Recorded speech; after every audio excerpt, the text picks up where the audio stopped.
extension. I actually get it from JKD or Wing Chun. The concept of extension is that I need to be active with my frame.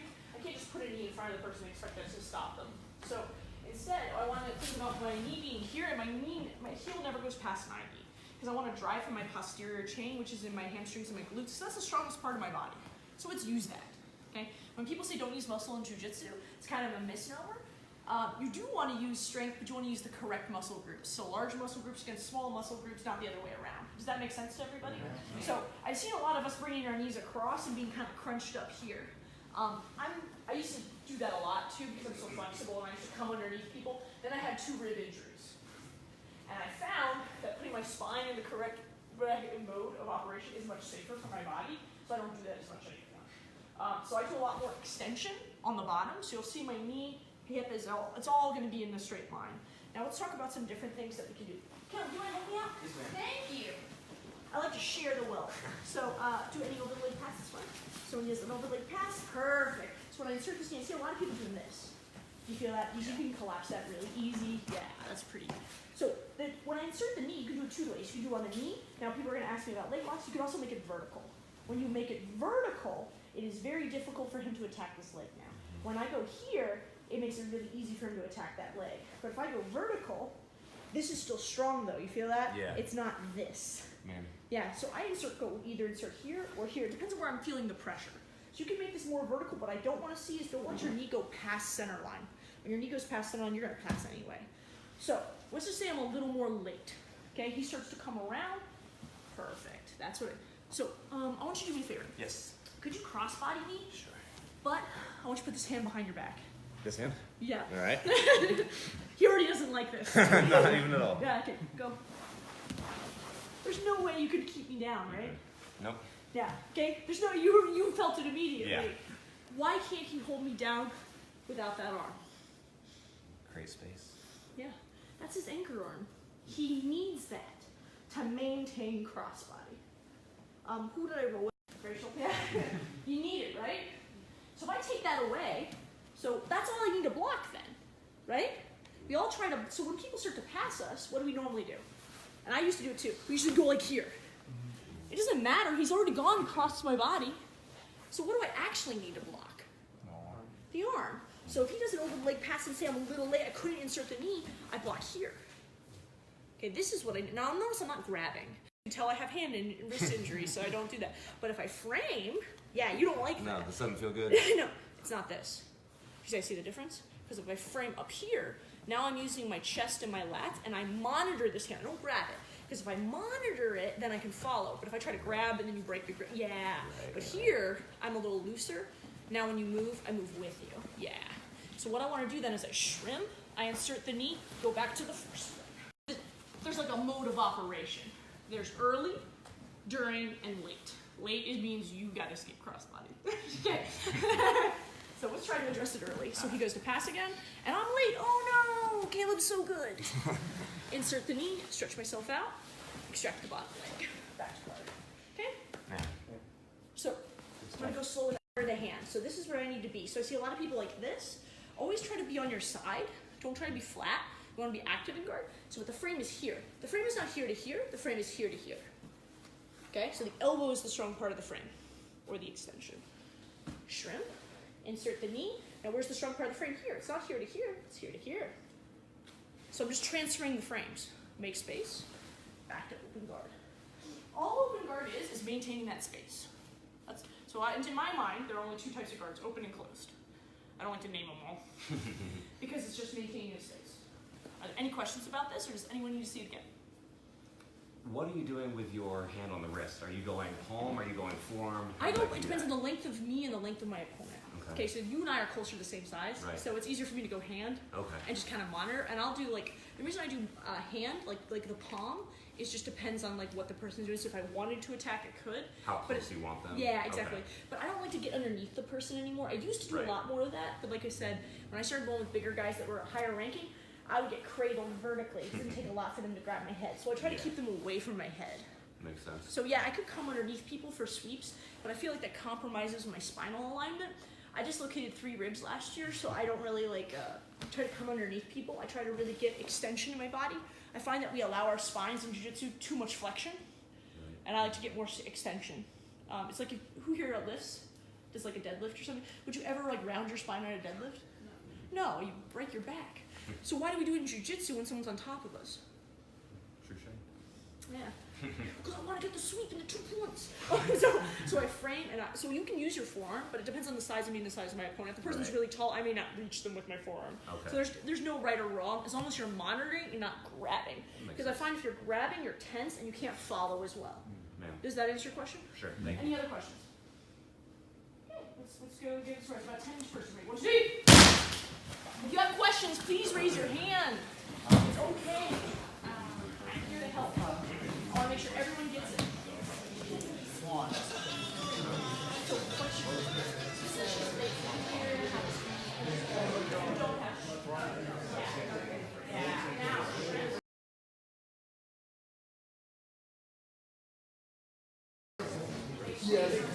So, I've actually gotten a little bit better. Where it was clear there.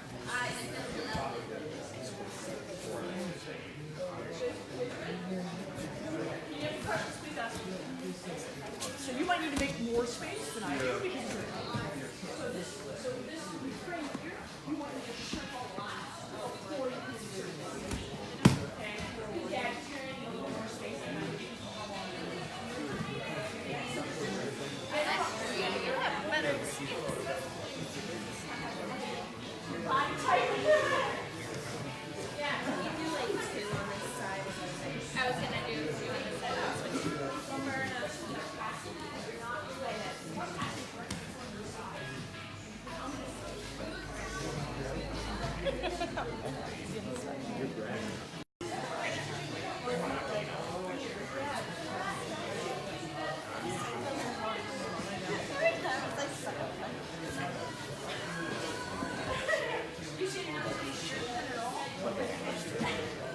Same thing, extend.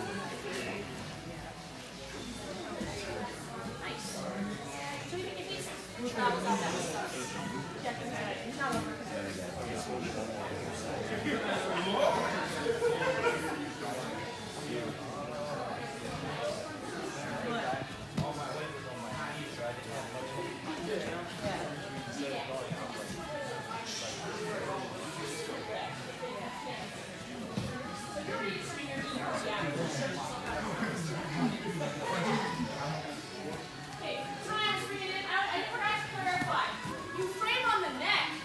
Don't get your knee in. If you're getting your knee in right away, good for you. You are ahead. Okay? That means you've anticipated the movement and you're already escaping the position. You're maintaining the open guard. Now, if you don't and you miss it, you frame. We were just discussing this. Okay? So when you're framing, you're not like pushing. I'm just making connection with the elbow because if the person is passing correctly, I'm trying to keep them. They can't establish crossbody unless they cross my body. So if I keep them parallel to me, they can never cross the body. So that's why I'm framing. I'm framing to keep them on this side. So if they're really tight, especially if they're leading with their head, because someone's passing correctly, they're going to pass super tight. They're not going to be like, here's all this space. Cool. So what you do, any overlay pass, perfect. So if he's here, he's going to try to get, yeah, exactly. So if he gets here, he's already passed my, so I need to stop that. So as soon as he comes in, I have to frame. Now if he's framing here, if my elbow's down, go ahead and pass the guard. It's really easy for him to collapse. But if I go here, go ahead. That's all I need. Okay, keep pressure on me. It's okay, you won't hurt me. I'm not delicate. Okay, and I'm monitoring here. This is what I need to make sure that doesn't cross my body. Now, I shrimp, insert the knee, however, either high or on the hip, depends on what you're doing. Now I'm back to open guard. Okay, so I don't insert the knee right away if the person is really tight. If I'm a little late, I need to frame. Okay, does everyone see that? And then I transfer the frame to the knee. So that's all we're doing, just passing off the frames to make space. Okay, just want to clarify that. Here, question. I used to frame at the neck, but then I'd always get arm triangled. And so, but I think getting the elbow up will help prevent that. Because if you're framing just like this, that's not the same thing as what I'm doing. You feel it. And also, if the person is going for the arm triangle from this position, I don't know how, okay, go ahead, keep pressuring into me, man. Go for the arm triangle. She's keeping it so far back. Yeah. It's on her head's keeping it tight. Yeah, so what I'm doing is I'm monitoring it, but all I need is enough space to get this knee back inside. I'm not trying to hold you there with one arm. I'm just trying to create space so I can get my legs back in the game. Because once I get the legs back in the game, you can't arm triangle me anyway. Yeah. Right. Does that answer your question? Well, yeah, and I think I was framing, they were already in mount. right? Most people frame like this. They just try to stay committed. I'm more active with my frames, and I actually learned this concept not from jiu-jitsu. I learned, for those guys who don't know, I'm also an instructor under Dan Inosanto and Jay, KD, and Kali, and an instructor in Thai as well. I learned this concept actually from Wing Chun. Exactly. It's a bong sao, exactly. Because the reason I did is that I wanted to develop that sensitivity. I learned it actually in Wing Chun because they, I think, explain it better. But then I started, like, I got the pleasure of training with Francis Fong like 3 or 4 years ago. But it really helped me, just getting that sensitivity. So I'm not pushing, I'm not here. It's active, but I'm not like losing strength. You feel what I mean? It just feels solid. Because I'm using my lat and my chest, and I just monitor, and my hands are open. When I close my hands here, I get tension. I want to be open and relaxed, so I can feel that sensitivity. Does that make sense to everyone? Man. Let's keep drilling it. Ready? 1, 2, 3. I teach a bong now, even with our Muay Thai. Oh yeah, bong sao's great, man. Great, yeah. It's a great move. Yeah. I thought you'd appreciate that. You're like, man, Yeah, absolutely. I love Loved it. Yeah. Yo, what you got? Oh, I don't know whether somebody's earring or something. Oh, thank you. Thank you. I mean, I know you can't do it. Yeah. Try to get more sideways and twisting your spine. Beth.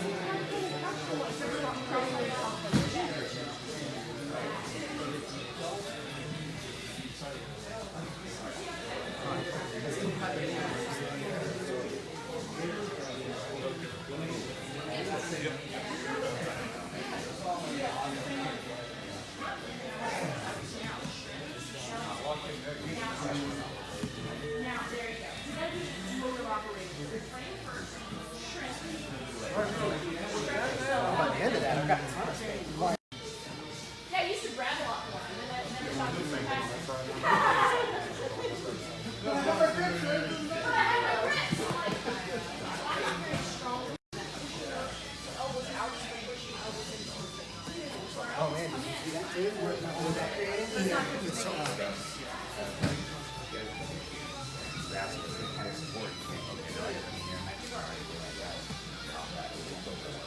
It's very situational.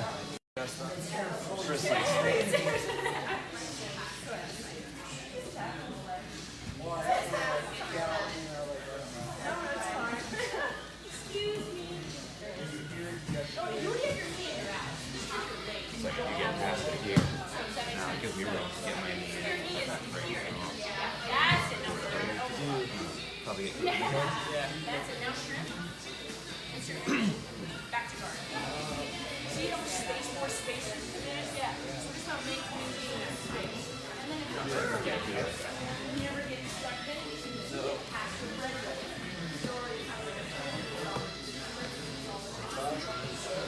even there. I'm at the angle. It's not easy to control it, you know. It's gotta be angled.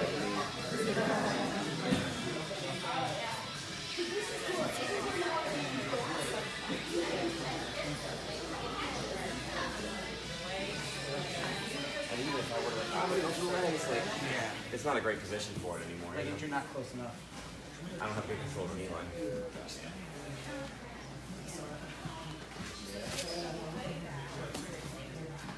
Do you get food? Once you've done about 10 each person, bring them back in. So That's make sure that everyone's I was gonna say, 'cause I feel like I still have that room.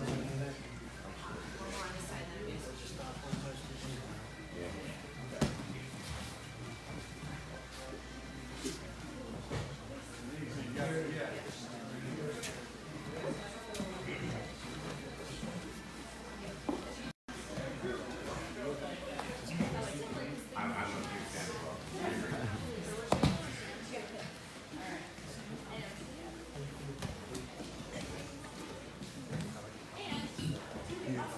Stretching away, man. Knee in, stretch away. So big. Big move, I mean, especially in that in-between transition. See what you mean about the beam. It's weird. Yeah.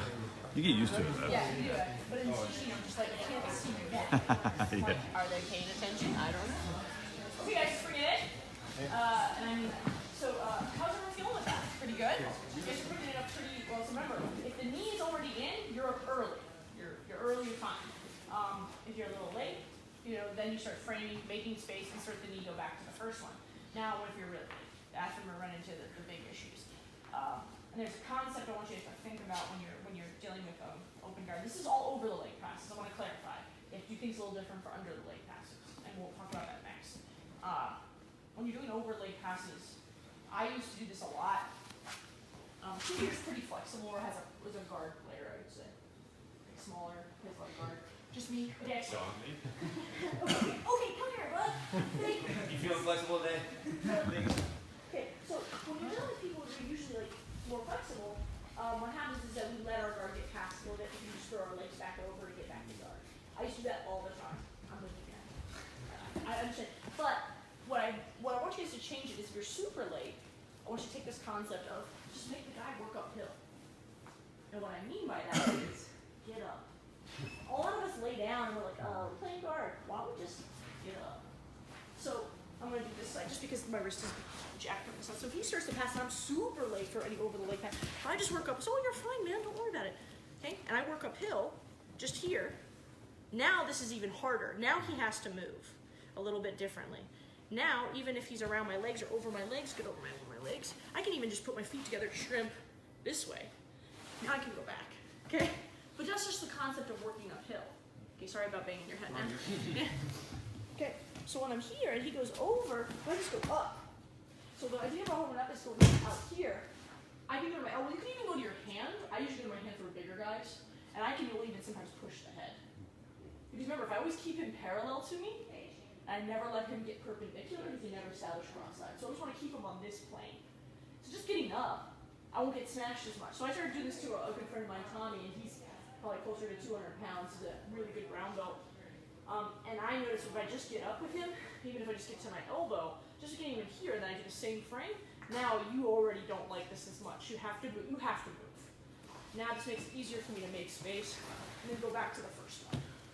So if you're super late or the person's really deep on you, just get up. Make the person work uphill. This even works for like smashy passes where the person likes to grab both your legs and pins them together. Everyone knows what I'm talking about? Everyone's like, yeah, your struggle is real. Okay, so if he grabs, you know what I'm talking about? Yeah, this nonsense. Don't we all hate this? But if I'm here, am I going to stop you from passing? There's no way. If I just go and I frame here, you already don't like this. Y'all even sometimes come here.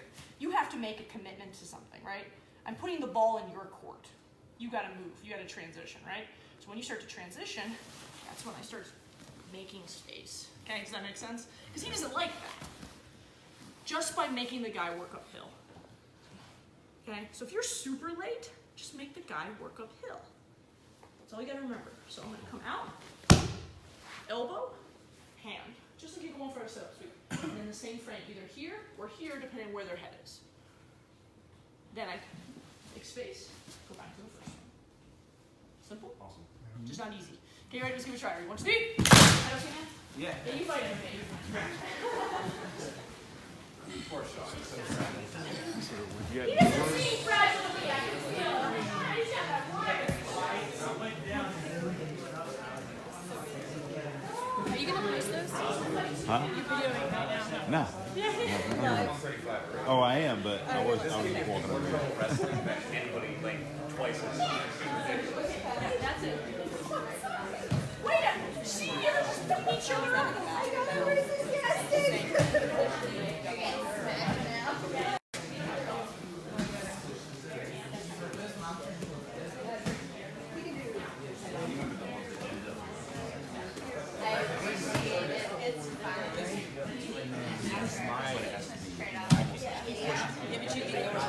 yeah. Instead of like what we normally do is just like face and neck with those 3 fingers. It's almost like I'm palming a basketball. Okay. Because I need the humerus in the way when I'm not able to move. I'm not there. So that one took me some getting used to. Ben uses this one quite a bit. Huh? This is like Ben's bread and butter. Yeah. That's right. It depends on what you're trying to get out of it, depending on what type of control you're doing. Sometimes it's one, sometimes it's the other. Just like what Coach was saying about sometimes it's the inverted, sometimes it's the modified color side. So it really just depends on the situation. because for a while, that was going against. I feel bad because I'm like, I don't teach this stuff. That's the perfect kind of guy. Usually for me in that specific situation, the top leg is easier. It just depends. Yeah. And a lot of people I find try to get the bottom leg, they're thinking like staying out of base or something. But the top leg is pretty easier in that situation. It still leaves that leg process. Nice. You're just getting up, and that's depends on how the person holds it.